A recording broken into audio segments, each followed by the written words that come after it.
আসসালামু আলাইকুম। চিঠিঘর থেকে আপনাদের সাথে আমি আছি অন্তু শরীফ। প্রিয় নীলকান্ত মণি, আজ সন্ধ্যার সময় বাইরে বের হয়ে দেখি তোমারই মতো কেউ একজন রিকশায় উঠছে।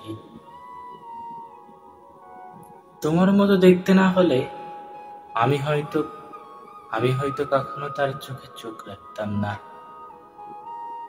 তার চোখে আমি তোমার মায়া দেখেছি। তোমারই মতো তার চোখ দুখানি আমার হৃদয়ে বারংবার ঘন্টা বাজায়। তারপর রিকশা করে চলে যাওয়ার সময় খুব ইচ্ছা করছিল তার কাছে গিয়ে তোমার নাম ধরে ডাকি একবার, কিন্তু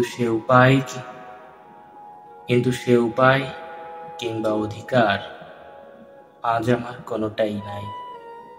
রিকশা চলে যাচ্ছে।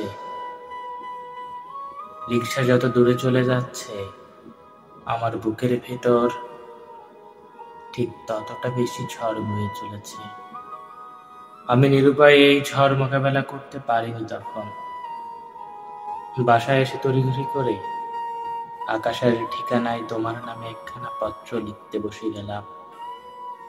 পত্রতে তোমার নাম ঠিকই, কিন্তু পত্র লিখনে আজ আর তুমি নেই।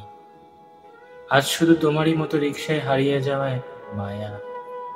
আমি যাকে আমি যাকে অনুধাবন করেছি তুমি বলে।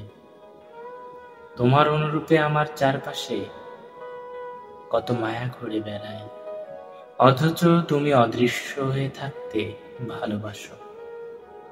তুমি যেভাবে থাকতে ভালোবাসো সেভাবে থাকো, অনেক ভালো, এই কামনা করি। ইতি তোমারই প্রবল।